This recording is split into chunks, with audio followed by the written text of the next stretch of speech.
In this video, I'm going to teach you how you can reinvest dividend on Charles Schwab app.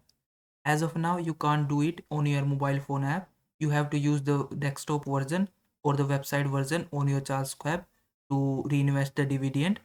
So what you can do is open up the Charles Schwab website on your phone, and then you can simply click on three dots menu from your browser and then click on desktop side.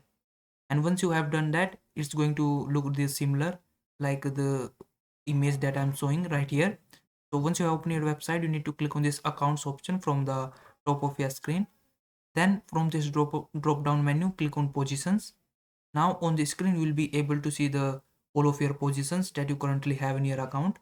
Now to reinvest the dividend, you just have to click on this yes option, right yes or no option, whatever that is listed here right next to your position under this reinvest section. You just have to click on it. Then it's going to open up this reinvest window where you just have to make sure that you have selected the yes option and then click on update. And once you do that, your dividend will be reinvested in your Charles Schwab. So I hope this video was helpful. Please like this video and subscribe to my channel.